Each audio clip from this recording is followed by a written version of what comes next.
Who is Hendo? And we back talking sports. So tonight the Warriors will be getting Jonathan Kuminga back. As a Kuminga fan, what's good, Cameron? As a Kuminga fan, I'm very excited. He is a big part of our offense when he's in there.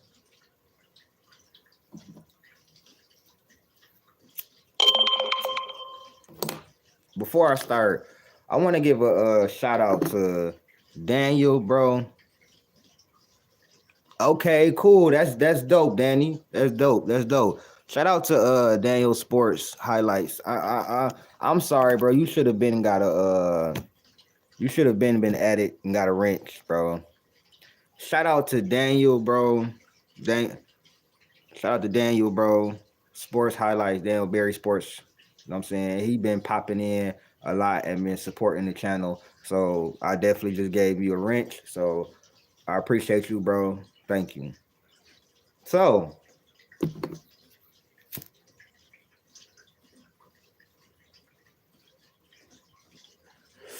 I should have been gave you a wrench though. You definitely tap in. But so Kuminga is back after missing 30 games. You know what I'm saying? Motion, what's popping? What's popping? Oh, you already know what time it is, bro. I had to say what I had to say. That's exactly why I made that video, and I made it early because I knew Shay, because I knew what they was gonna try to do. And what they are doing with Shea is they're only talking about his scoring stats. They're not talking about his defensive rating. They're not talking about his him being leading the league in offensive win shares, being top 2 in defensive win shares, and he's top 5 in odds to win Defensive Player of the Year. I bet y'all didn't know that. Shea is top 5 in odds in winning the Defensive Player of the Year. A lot of they won't mention none of that, but they'll mention that Jokic is top 3 in points, rebounds, assists, but only mention scoring when it come to Shea. You can't do that, bro. Shea is leading in a lot of other categories other than scoring. The analytics that y'all love, and then they try to throw in, well, Jokic is averaging the same amount of steals as Shea. Nobody in their right mind will look at Shea and look at Jokic and say they play the same on defense. Come on, bro. Come on. And Shea is averaging more blocks than Jokic, and Jokic is a 7-foot center. But I'm gonna leave that alone. We talking about Kuminga. Kuminga is back after 31 games. He'll be playing tonight versus Sacramento, which should be a exciting game. It's always an exciting game.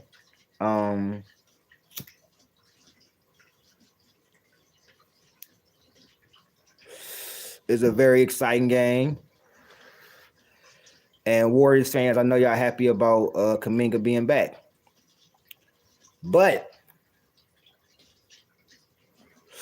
what's up, Mada? Mada, what's going on?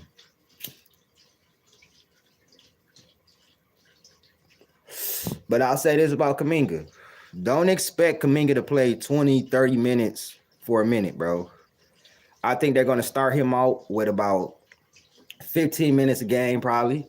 I think, classic matchup coming. Every time we play, the last time we played the Kings, we beat their ass. I don't think it's going to be a classic matchup no more. I think we didn't kind of before we got Jimmy Butler, bro, we was probably right there with the Kings. Us and the Kings is probably even.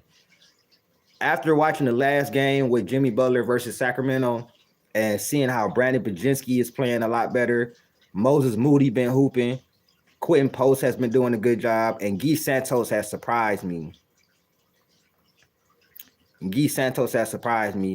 think we pretty much comfortably could beat Sacramento. For sure.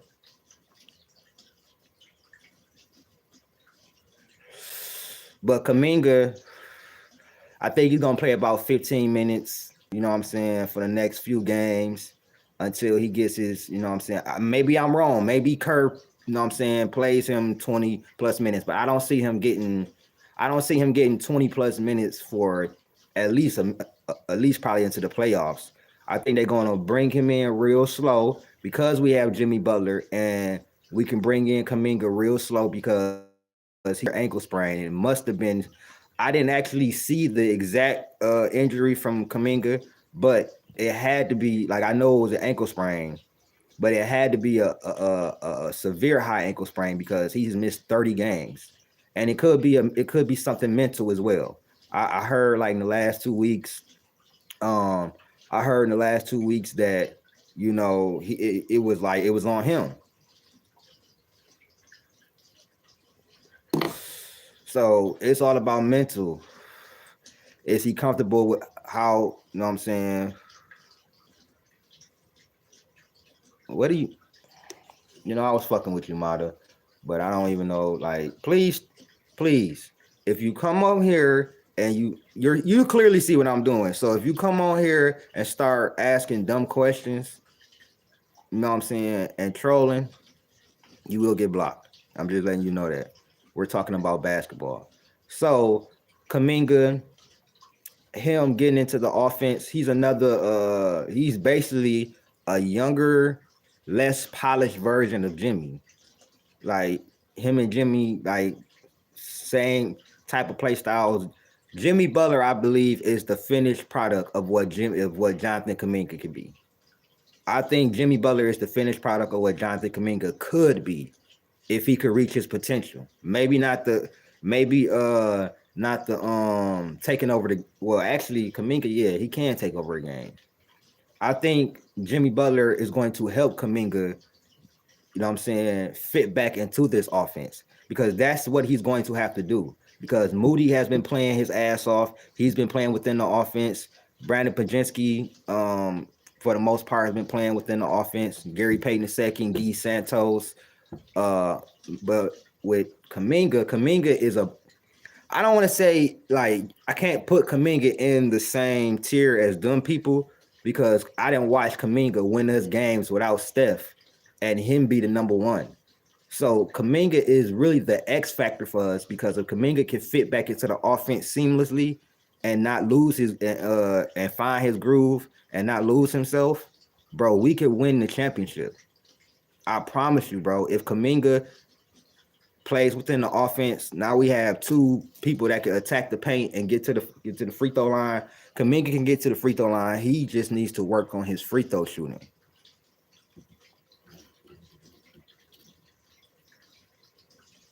Yeah, just stop thinking so much. Kuminga definitely can be a star. He showed star potential, bro. I'm gonna be real with you. Put him on any other team where he don't have to sit behind Steph Curry and you know what I'm saying, Jimmy Butler and all that. Kuminga could be averaging 22, 23 points a game on a different team. Put him on like the Raptors or something like that. He'd be averaging 25. Kuminga is that talented. And he's gotten better over the last 2 years for sure. The last 3 years have been an uptick, uptick, uptick. And this year he was really balling. And so I'm excited to see Kuminga back and see what he does.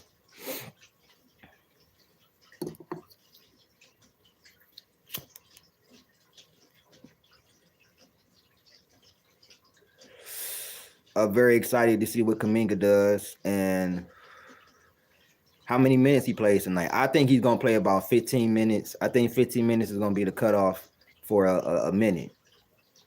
Because if I know Steve Kerr, bro, he wants to be super, super cautious, and he wants Kuminga to fit inside the offense. You know what I'm saying? Because we are playing so well right now. How about K and Kuminga? That ain't gonna happen. And to be honest, I'm probably against that just because I think Jay Ivey, like if that's the case, we might as well keep Jay Ivey because Jay Ivey was doing the same shit Kuminga was doing. The only person that I'm really thinking about is Devin Booker and Cade. If we can get Devin Booker, then Jay Ivey probably gonna be up out of here. Love Jay Ivey, but D Book loves him some motherfucking Michigan. If you know, you know. D Book loves him some Michigan. That would be a perfect pairing, bro. He would be so at home here, bro. Like the city would be so up with K and D Book in the backcourt. That's the backcourt I want. And I'm anything else we can keep Jay Ivey. That's how I'm thinking about it. Like I wouldn't even want KD because KD age is not on the same trajectory as Cade and all that. With D Book is a lot younger than KD. D Book like 27, 28. You feel me? Cade is 23. Duren is 21. Asar is what, 21, 22. You feel me?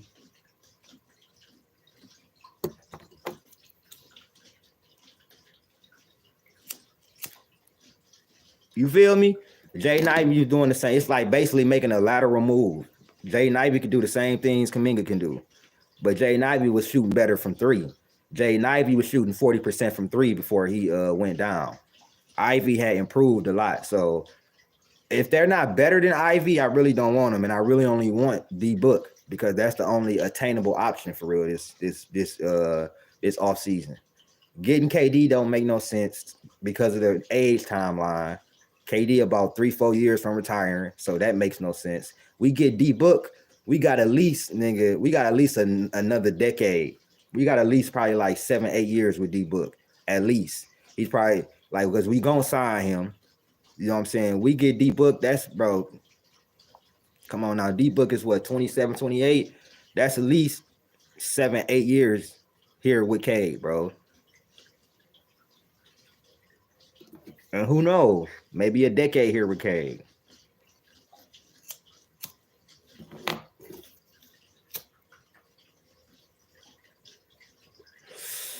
So Jimmy Butler, we are 12-1 with Jimmy Butler, and his impact on the team has been very, very, very impressive. I thought he would impact and be a good pickup. A lot of people was against it. They didn't know how he was gonna fit with Draymond or how him and Steph was gonna play together, how he was gonna fit into the offense.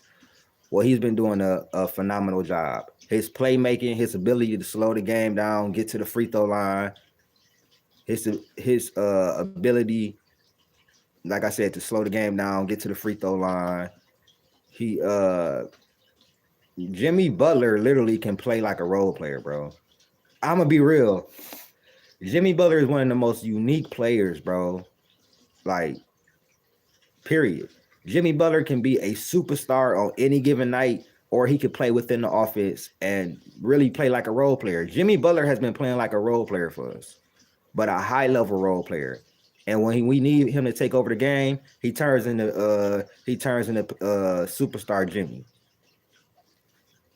And that's what I love about Jimmy Butler. Now, Jimmy Butler could play how you play in a regular season because you have a Steph that's going to be that number one. And he could play within the offense, and his impact is still felt. His impact is felt on the defensive end. He's always had great hands and been able to play the passing lanes and get steals. Slowing the ball down when we get loosey-goosey and start passing the ball too quick and too much. You know what I'm saying? When we playing too fast, he can slow the game down and get to the free throw line. That's the biggest thing. We've been getting hella free throws since he came in.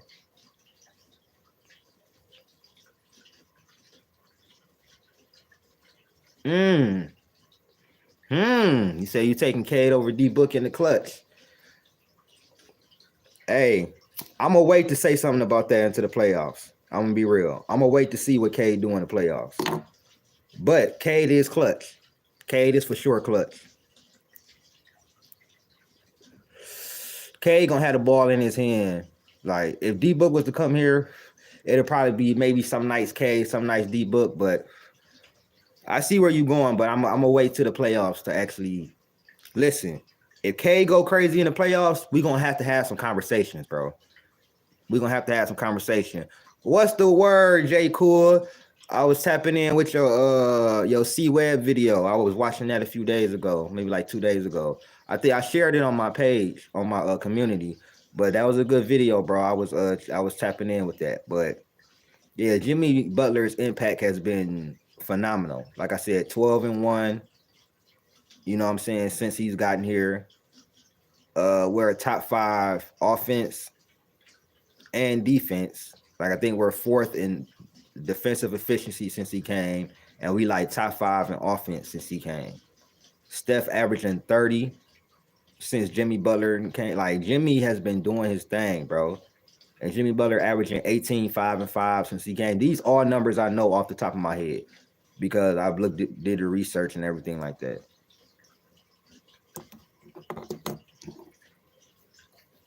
Yeah, I'm definitely watching them in the Kings tonight. After I'm gonna watch the Pistons and the Wizards. If that become a blowout, I'm gonna turn that off and then wait for the Kings and the Warriors because they always play each other real tough. Even though we whooped them last time, but still, it's always a movie when the Kings play the Warriors. I ain't gonna lie. And now you got a different iteration of the Kings. You got DeMar and Levine over there. Still got Malik Monk. They still got a nice team over there. Their team still is, you know what I'm saying, still got a respectable team. But I just think the Warriors are clearly better. You know what I'm saying? And they've been cooking. And they have to keep winning because what I saw from Minnesota last night is scary, bro. I'm going to be real with you. Minnesota looked like a contender last night. I'm going to be real. The way they whooped Denver and the way they stifled Denver, like they took over that whole game. Like the whole game, like no cap. It was never a moment where I was like, man, Denver coming back. They might win. Like their defense was amazing versus Jamal Murray. They locked Murray ass up. Now, Westbrook did his thing. He had a good game. Jokic had a pretty good game.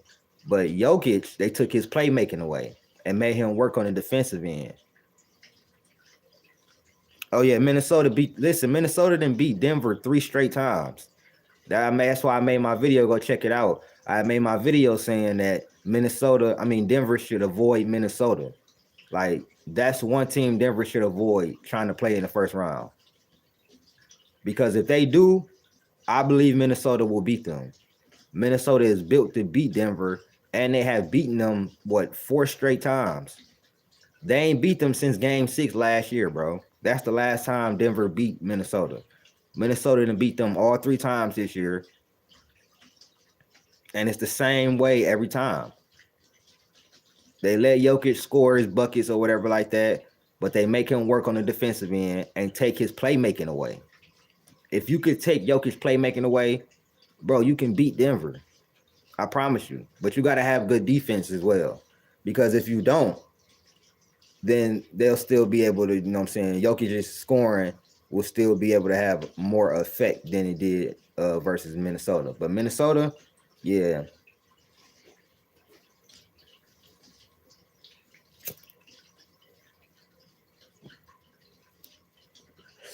Denver is just inconsistent. One night, they look like a contender beating OKC and shit like that. Then the next night, they get smacked by the Timberwolves. You know what I'm saying? So, I got Shea for MVP too. And to be honest, I think Shea should have won last year, of course. But this year, Shea got it, bro. I know it's 15 games left, but I don't see Shea falling off. He been consistent all year. Jokic been killing for most of the year as well. But when it comes to offense and defense, bro, Shea is damn near almost a complete player outside of the 3-point and getting better as a playmaker, maybe a little bit. But Shea plays great defense, averaging 2 steals and damn near 2 blocks a game as a guard, averaging 33 points a game, 6 assists, leading the number 1 team in the West by like 11 games. I mean, come on, bro. That's MVP written all over it.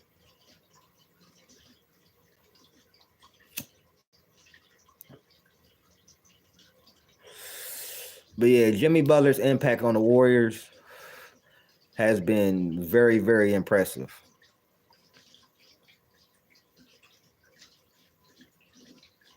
They should. And I think Shea gonna expose that. Oh, he need foul shots to score. That shit gonna get exposed because it gets slowed down in the playoffs. But I think the Warriors with Jimmy Butler and his impact, I think the Warriors are another team that people don't want to play in the playoffs. With Jimmy Butler Playoff Jimmy coming to play, Steph Curry coming to play, Draymond Green coming to play. All three of them know what it takes to really win. Then you have our supporting cast.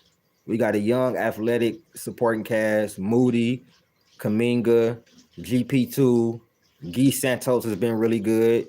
He, Quentin Post, he has been really good. Then you got Buddy Hield. If Buddy Hield can remember how to shoot the ball, bro, we got a good enough team to definitely upset some people.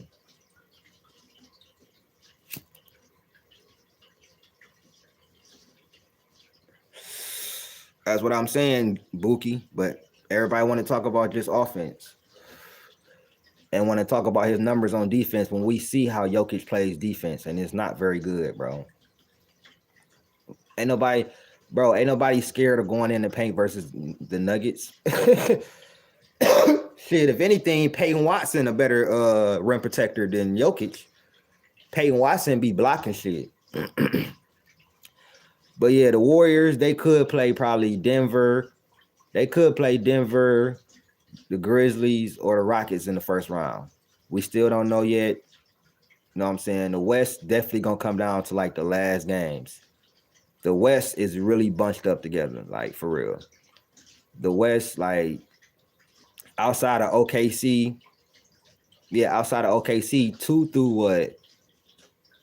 through 8 is like all really bunched all the way up, bro. They separated by like 4 or 5 games.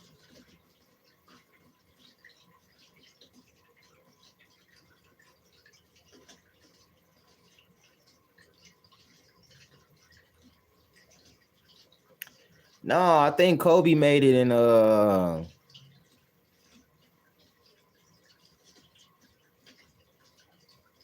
2006, yeah. Or if you talking about defensive player of the, because Shea is top 5 in defensive player of the year odds. If you talking about all defensive teams and scoring champ, I think Kobe did that in 2006. He made the all defensive team and won the scoring title. Congratulations, Chris. I'm happy for you, bro. I'm happy for you. Definitely. Yeah, you feel me? I think Kobe did it in 06 and 07. And then I think before that was probably, it might have been Jordan before that. But Shea he's balling. He's balling. But I think the Warriors could beat OKC. I definitely think the Warriors, with a healthy Jonathan Kuminga, I think we definitely could beat OKC. We have beaten them already this year, but I would take my Warriors in the 7-game series against anybody in the West.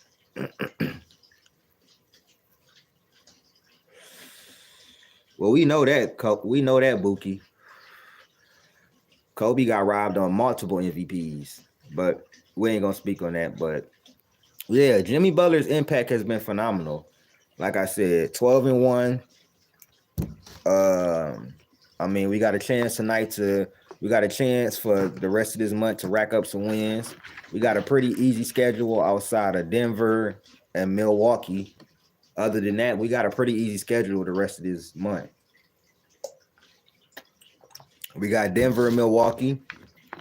If we could happen to win both of those games, we really will be cooking, because then I don't see us losing for a while. Like, if we able to do that, I don't see us losing for a while, because the Warriors have one of the easiest schedules coming down. That's what I'm telling people. I don't think people realize that the way to beat us, though, like if you are a big team, we're going to have problems with big teams. I already know what we always do. But because the reason why I think we would have a good chance against like the Lakers, against OKC and all that, they don't have a dominant big man. Like, they got Chet and everything, but he play on the perimeter a lot and in the mid range. And the Lakers, Jackson Hayes, Alex Len, we need to worry about Austin Reeves, LeBron James, and Luka Doncic.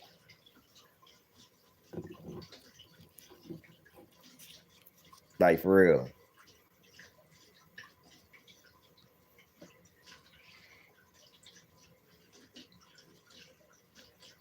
Right now, we would play the Nuggets. Yep, right now we would be playing the Nuggets. The Timberwolves is on our ass, though. I'm not gonna lie. We got the tiebreaker with the Timberwolves, but they on our ass for sure, bro. And we got to keep winning. We just got to keep winning. That's the only thing we can do. We can't do anything else because we put ourselves in this position. We should be at the top of the West right now. We got Sacramento, New York, Denver, Milwaukee, Toronto, Atlanta, Miami. So we got Denver and Milwaukee. Those is really like the only games that should be tough for us. That's how good I believe this team is.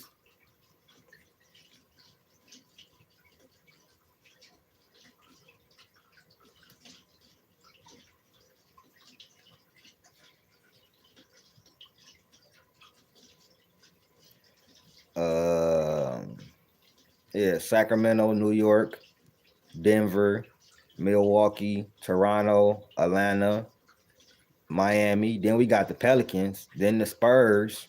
So yeah, we got an easy rest of the month outside of Denver and Milwaukee. We got an easy rest of the month, bro. Like honestly, we shouldn't lose for the rest of the month if we can somehow beat Milwaukee and Denver. We shouldn't lose for the rest of the month. And if that's the case, man, it's gonna be. Actually, we got the fourth seed. If the Bucks lose, actually we tied for the fourth seed right now. I'm feeling great about them. I'm feeling great. Yeah, right now we actually got the fourth seed. If you yeah, we got we tied with Milwaukee and Indiana. We got one more loss, but we got one more win in them. So Milwaukee and Indiana all tied right now until whatever happened with Milwaukee tonight. If Milwaukee win, then we back in six. Then we tie for the fifth.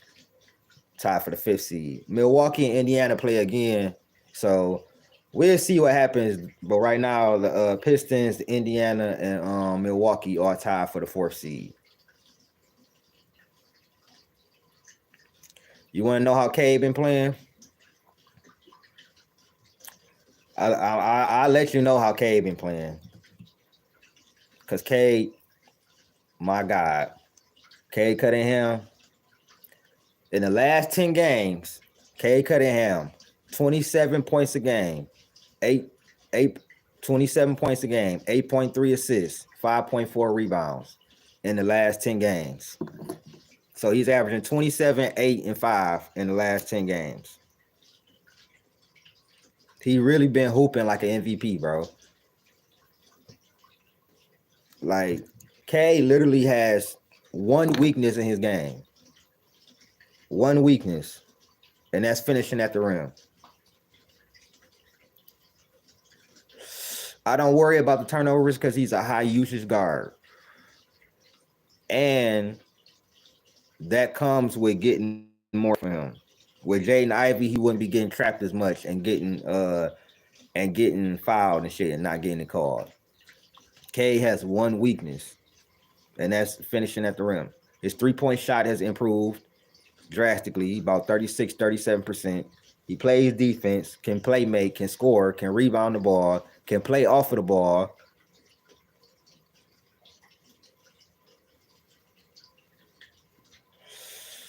Yeah, tap in.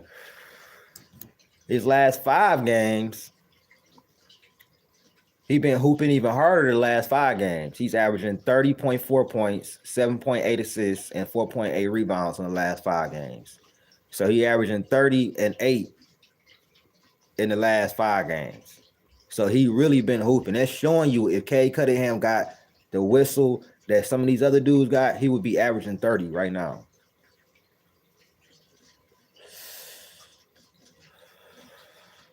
And he got us tied for the 4th seed right now. All we got to do is keep winning.